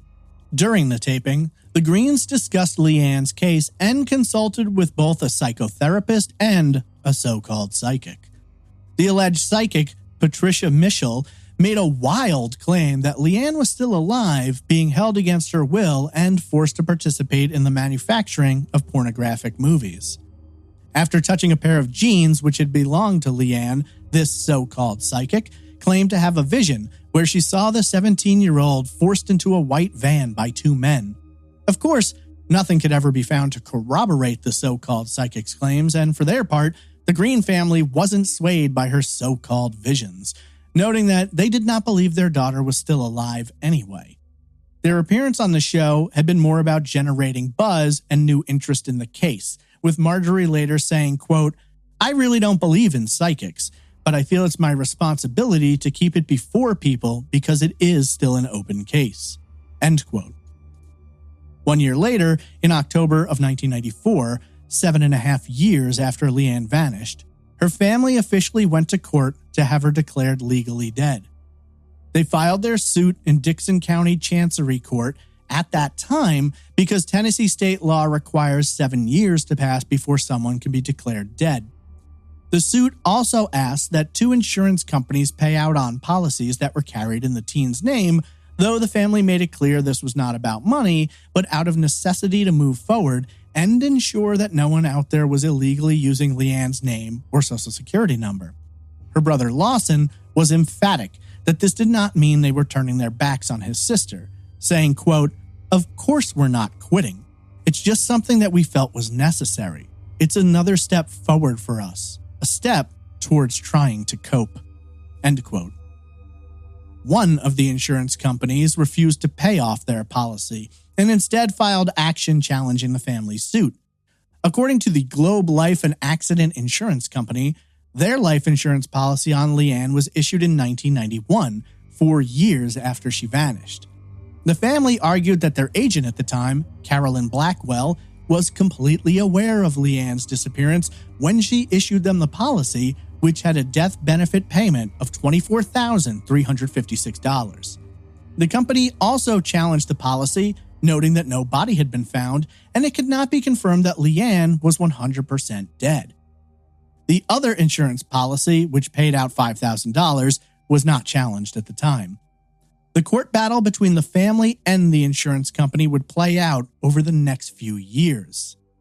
Leanne would officially be declared dead by Dickson County Chancellor Alan Wallace 5 years later in March of 1999. Wallace noted there was no evidence available to show that Leanne was alive, and this decision was made in part due to the testimonies of TBI Special Agent Mike Breedlove and Chief Deputy Tom Wall, who stated that they could find no evidence to show Leanne was alive, and it was their determination as law enforcement officers that she had likely been killed within hours of her disappearance. According to documents from law enforcement, Robert McKinley Richards remained their prime suspect, and following his murder in jail in 1991, the FBI had officially closed their investigation into Leanne's disappearance. The TBI and Dickson County Sheriff, however, have never closed their investigations. The ruling from Wallace was retroactive, declaring Leanne dead as of the original filing in October of 1994. Interestingly, investigative documents also revealed that police had found a smudge or indistinguishable mark on the front passenger side door of the silver Monte Carlo, where Leanne had been sitting. This mark indicated that Leanne may have been forcibly removed from the car and her assailant then kicked the door shut behind them. Several months after the original filing in court, in early 1995, several new searches were conducted.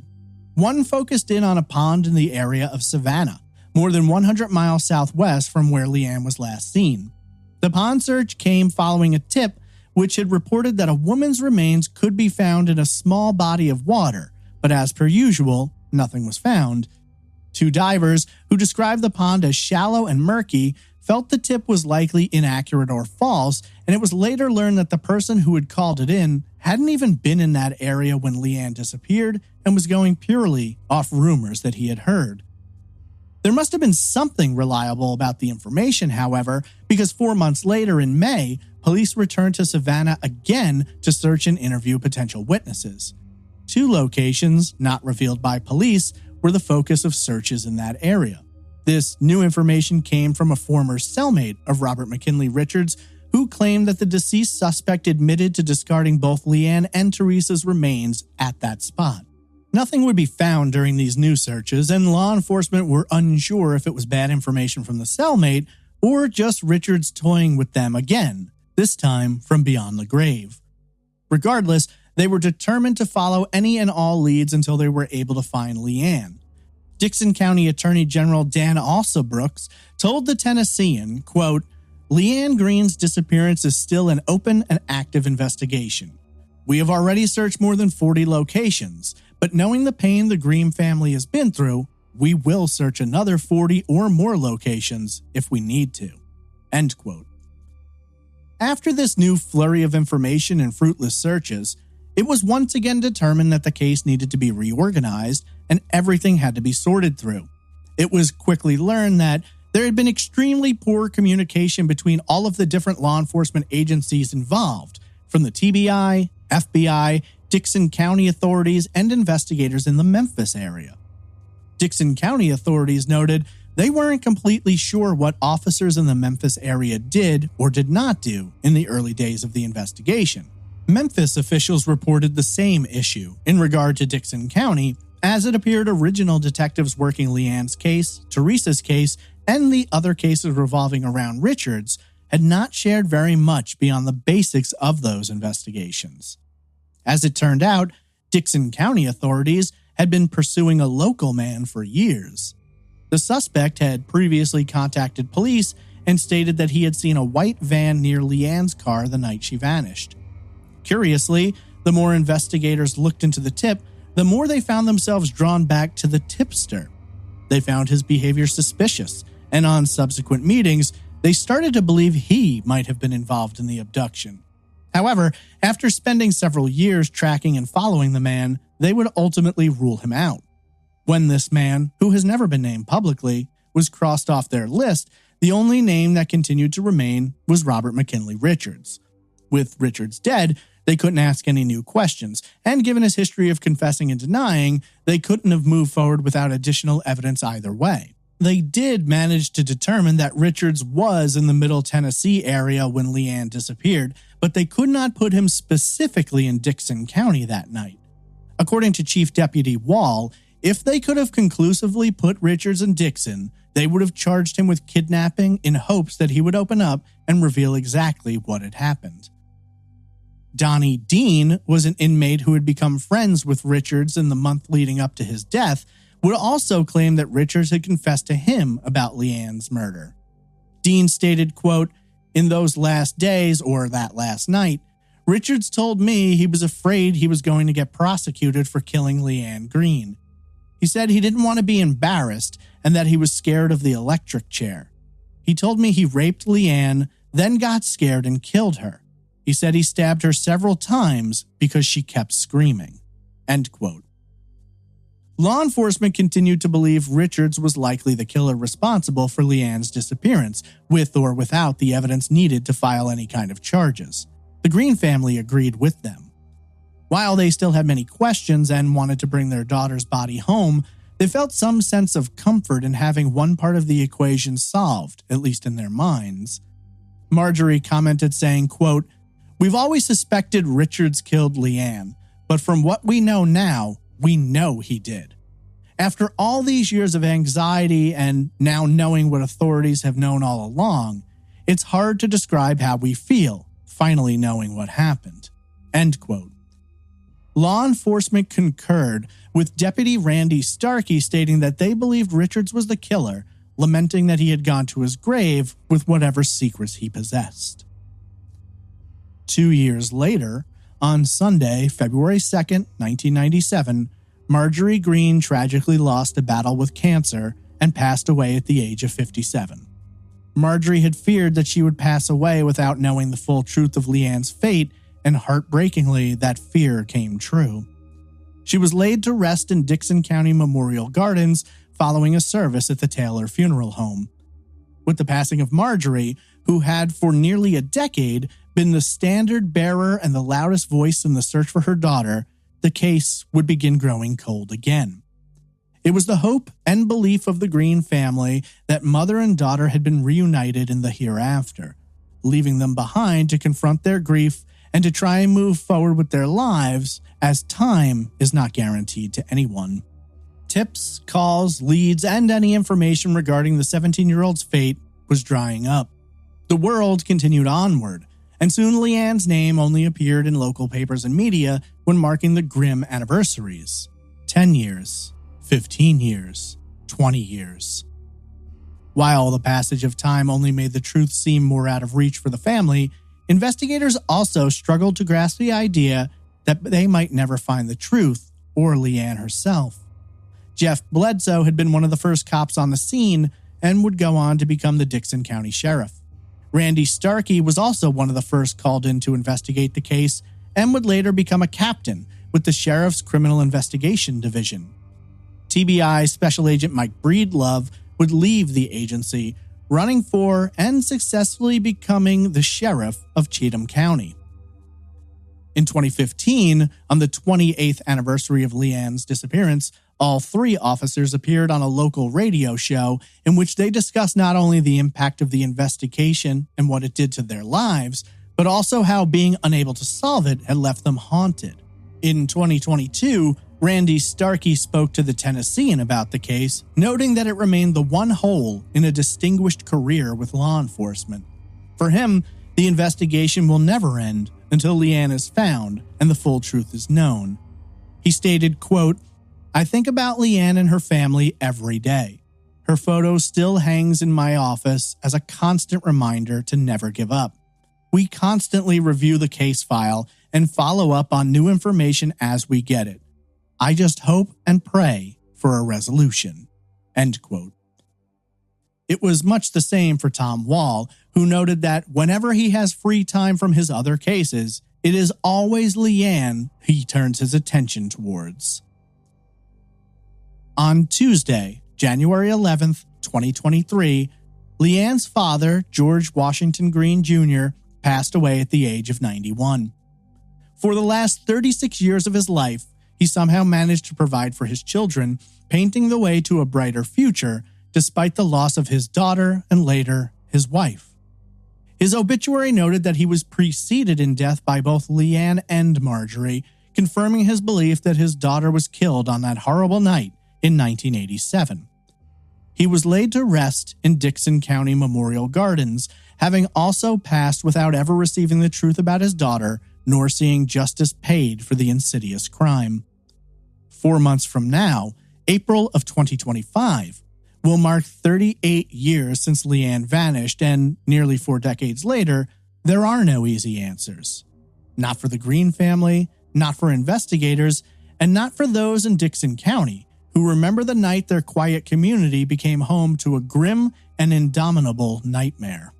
When last seen, Martha Leanne Green has been described as being a white female with brown hair and green eyes, standing 5 feet 6 inches tall and weighing approximately 120 pounds. Leanne has had her 4 wisdom teeth extracted. She has a birthmark on her chest and her ears are pierced. She usually went by her middle name Leanne and often wore brown-tinted contact lenses, leading some law enforcement agencies to list her eye color as brown. She was last seen wearing a white sweatshirt, mid-calf length faded jeans, and white high-top Reebok sneakers. She wore several pieces of jewelry, including a White Bluff High School class ring, 1958, a Dixon County High School class ring of 1986, Tennessee silver with an orange stone, a long gold chain necklace with a fan pendant, and a short gold chain necklace with 6 or 7 gold beads. Leanne was last known to have been sitting in the front passenger seat of a silver 1979 Monte Carlo on the shoulder of Highway 46 near to Fabric Road and the railroad tracks across from where the barn was previously located in the community of Pomona. It is believed that Leanne was abducted from the vehicle and likely killed and disposed of within hours somewhere in Middle Tennessee. At the time of her disappearance, Leanne was 17, and if alive today, she would be 54 years old.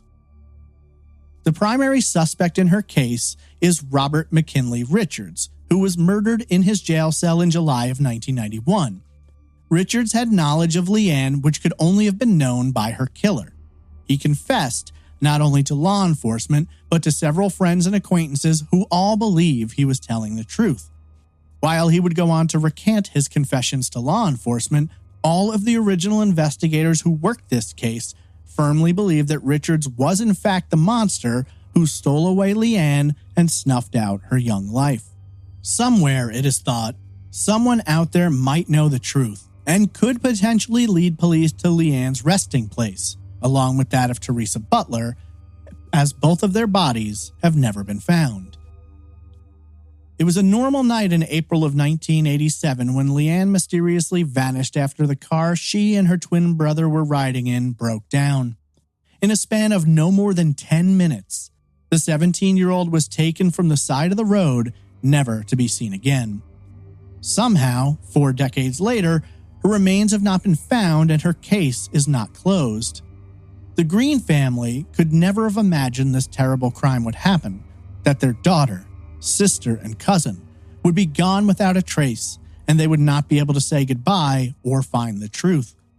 It instilled within them the value of family, the importance of speaking your mind and never putting off till tomorrow what could be done today, because they know better than anyone that tomorrow is never promised. Asked about the loss of his daughter all those years later, George Green simply replied, quote, "It's hard to put into words. You've been always protective of your children. Somehow or another, this thing, it just seemed you can't do anything about it. I think about her all the time. I hope one day the authorities will find out what happened. Tell your kids you love them. If I could just tell her that one more time. Just one more time."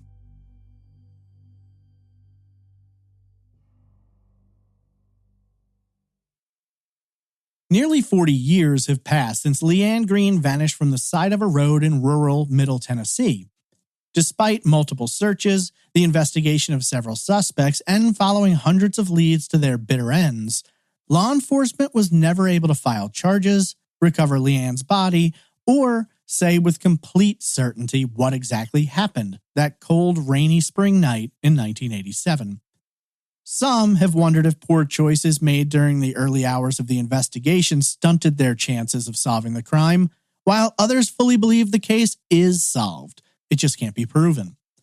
What began as the search for a missing teen quickly morphed into the desperate search for a body, one which has still never been recovered or identified. While there are different theories in this case, they're all pretty much classified as relatively vague. There are concepts of what could have happened, hypotheses on who was involved, an extremely tight time frame during which this is thought to have been committed, and a lot of lies and deceptive pieces of information which over the years have steered the case in one direction or another. Yet, most investigators agree about who the killer probably was, even if they never managed to collect enough evidence to charge anyone. The prime suspect died 4 years after Leanne's disappearance and took with him whatever information he possessed, forever stilting this investigation. Of course, there are some who do not believe that Robert McKinley Richards was Leanne's killer, but they are few and far between. In the absence of solid information, rumors and myth rise and are spread throughout the community. Haunting stories spread like wildfire, infecting the truth and tainting the search for answers. All these years later, and you will still find an active community of locals, both those who lived in Dixon County in '87 and those who have grown up learning of this case. They continue to hope for a solution, while law enforcement reviews the case every few years and continues to pursue whatever tips, leads, or information they receive. According to detectives, they knew from the onset that this was an abduction, and they never doubted the likelihood of foul play, though some facts seem to question exactly what was thought of in those early hours. Regardless, this case was investigated as an abduction nearly from the start, and even later, when it became a homicide investigation, abduction was the primary crime. The name most commonly brought up by investigators is Robert McKinley Richards, a serial rapist and alleged killer who carried out a year-long string of abductions, rapes, and possibly murders throughout western and middle Tennessee. Throughout 1986 and 87, Richards was confirmed to have been involved in multiple crimes, many of which involved him dressing like a member of law enforcement and utilizing a blue light in his vehicle to pull over and attack unsuspecting lone women in the night. To date, Richards remains a suspect in Leanne's case, as well as several other open investigations, including the disappearance and presumed murder of nurse Teresa Ann Butler. Richards was born on July 11, 1965, and was raised in his parents' Memphis area home, located then at 2471 Ayrshire Cove. According to Memphis psychologist John Houston, who produced a report on Richards for law enforcement in 1988, Richards was raised by an abnormally overprotective mother and a strict, violent, and abusive father. His parents were known and respected throughout the community. They ran a jewelry business and were heavily involved with the local church. Houston interviewed Richards and his parents for approximately 16 hours while putting his report together. He described Richards' home environment growing up as unhappy and plagued by religious conflicts.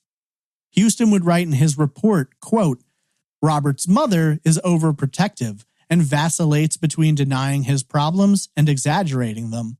His father appears to be an extremely rigid individual with considerable suspiciousness and religiosity." End quote. Richards told investigators after his arrest in '88 that he was witness to the abduction and sexual assault of a woman when he was just 8 years old. Richards claimed the suspect had parked his car, waited for a lone woman to drive by, and then pulled her over while pretending to be a police officer. Whether or not this instance actually happened and became prophetic for Richards' future behaviors, or if it was entirely made up, is unknown. He also claimed to have been molested as a child. Richards told Houston that he was assaulted multiple times by an adult male and his friends for a period of time when he was 13 years old. Again, there is no way to verify this information. Houston would go on to address the fact that Richards often exaggerated, lied, and completely fabricated information, writing, quote, "Richards has been an extremely difficult case to evaluate in large part because he trusts no one and appears to be a chronic liar." End quote. Houston would go on to note that Richards, quote, "clearly has a mixed personality disorder with underlying features of hysteria, sociopathy, and dependency." End quote. As a teenager, Richards dropped out of high school after apparently becoming withdrawn and socially isolated. He started to drink heavily and would later claim that he could only be social with other people when he was drunk. After leaving high school, Richards indulged in fantasy play, where he would pretend to be other individuals or to have different jobs, often gathering items and uniforms to make his stories seem more legitimate. He moved in with his grandmother, who lived at the time in Bethel Springs, approximately 100 miles east of Memphis and south of Dixon County. Law enforcement in McNairy and Shelby counties reported that they were aware of Richards and his apparent interest in becoming a police officer, but noted that he lacked the qualifications and the ability to take on that role.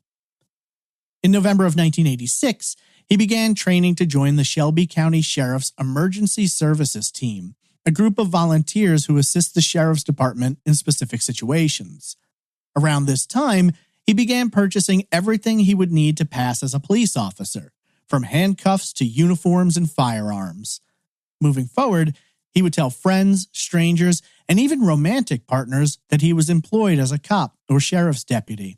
A former girlfriend, Linda Porter, told police that he had the full setup, saying, quote, "He was dressed in spruce green pants, tan shirt, tie, the boots, fully equipped utility belt, a hat with the Sheriff's Department patch on it, and a windbreaker with the Sheriff's Department Fugitive Squad logo on it."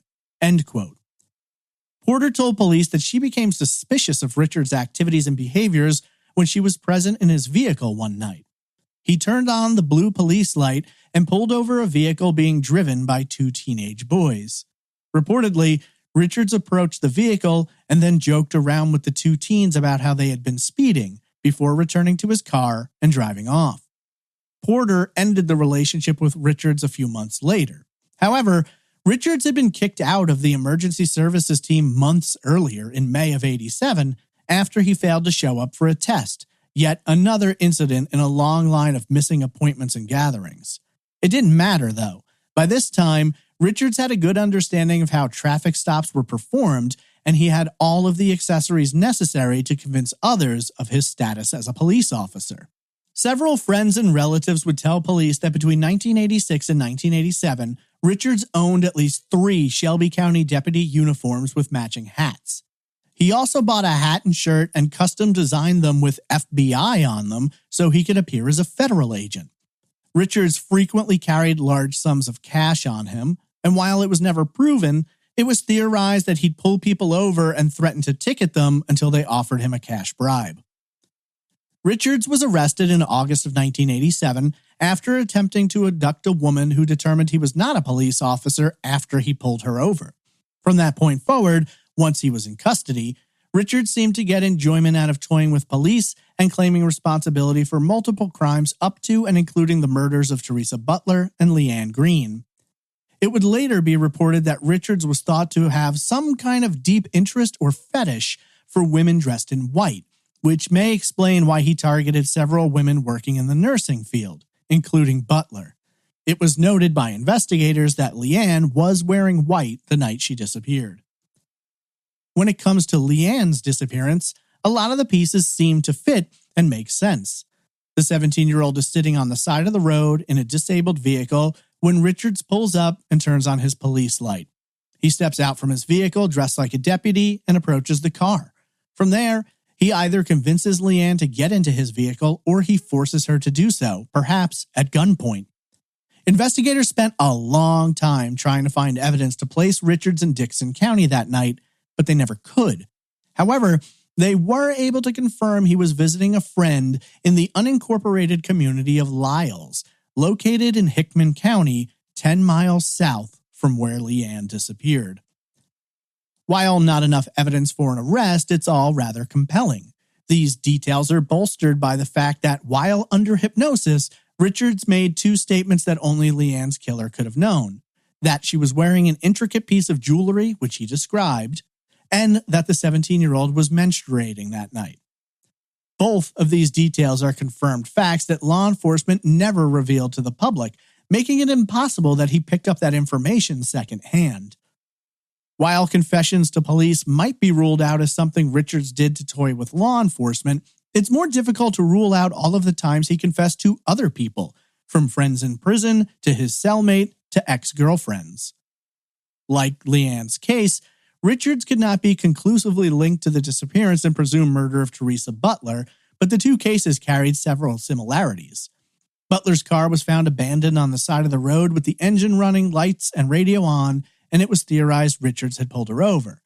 Butler vanished 5 months before Leanne and worked as a nurse at St. Francis Hospital, located just 1 mile from Richards' parents' home. As was the case with Leanne, Richards would confess and recant his involvement in that crime multiple times.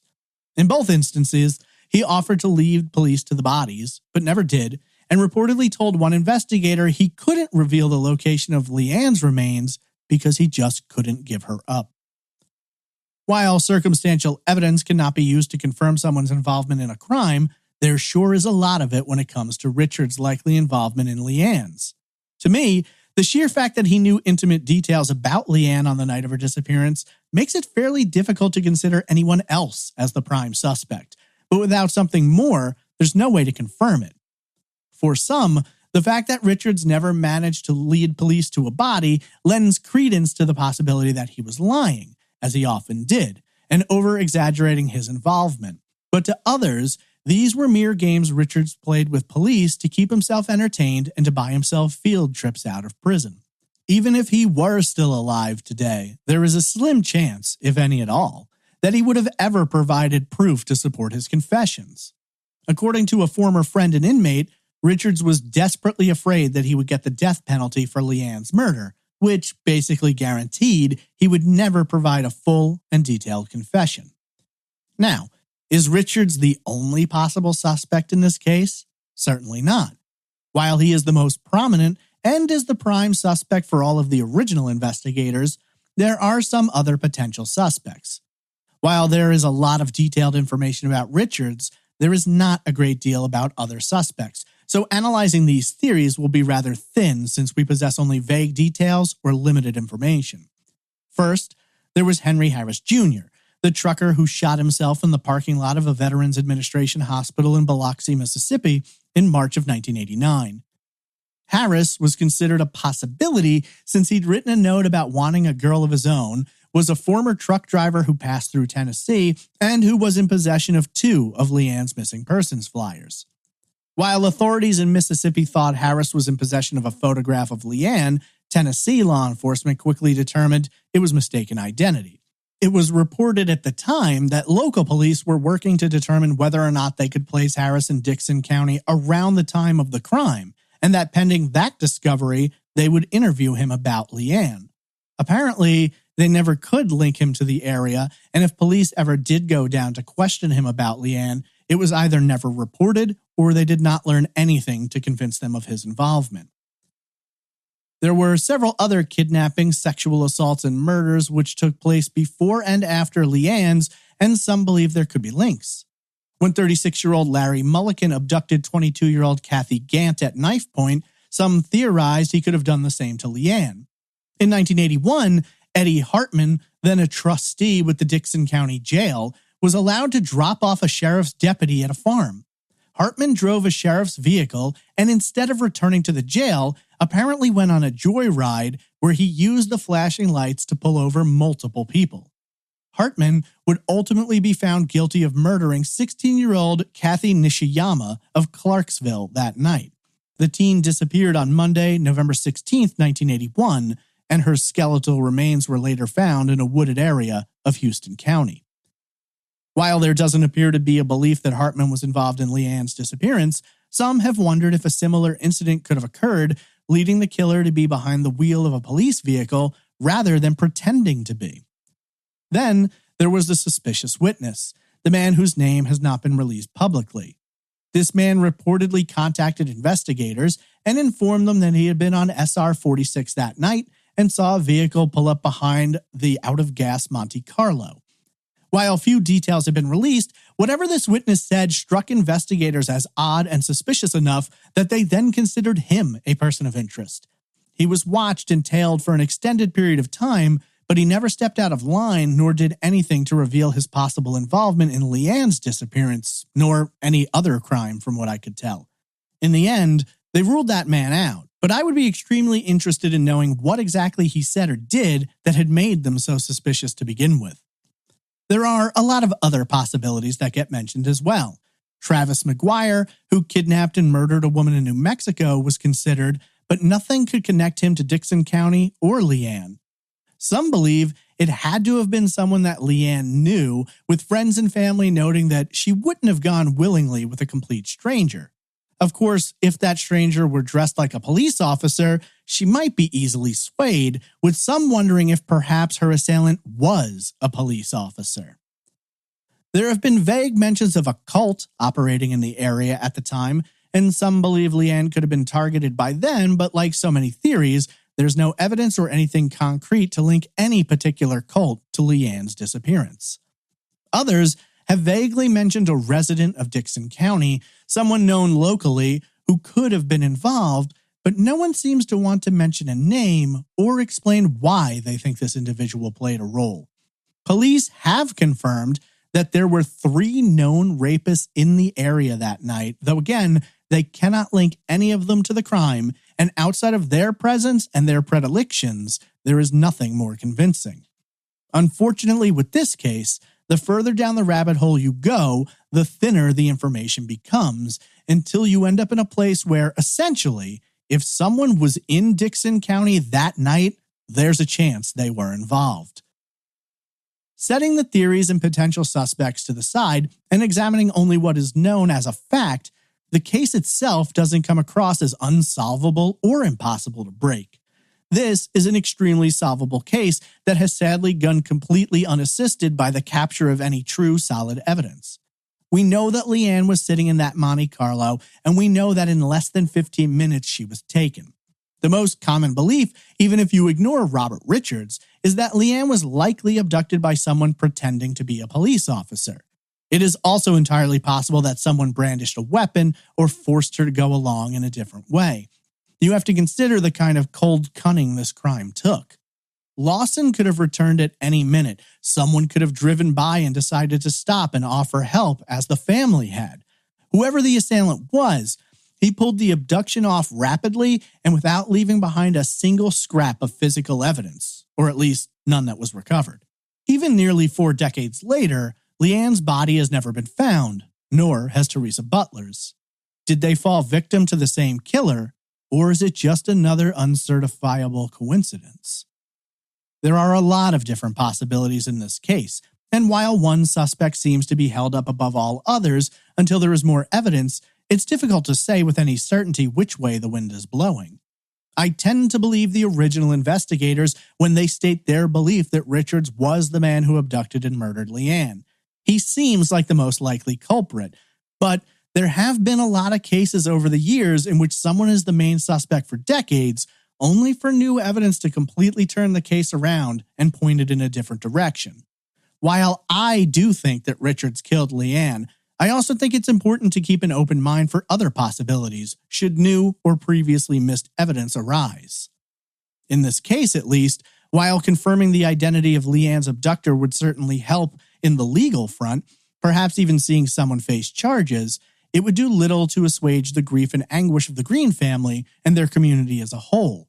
Finding Leanne, returning her home, and seeing her laid to rest with a proper opportunity to grieve, where loved ones could visit and mourn, would be a different kind of comfort altogether.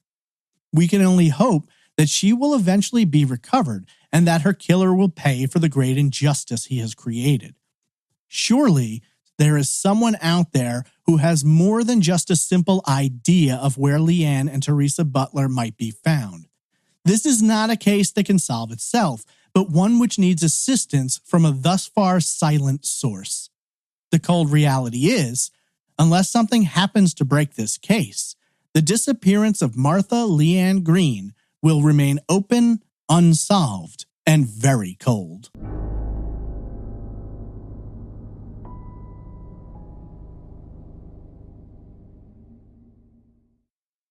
If you're looking for more information about the disappearance of Martha Leanne Green, there are many news sites and forums discussing her case. This episode would not have been possible without the helpful contributions of The Tennessean and The Leaf Chronicle.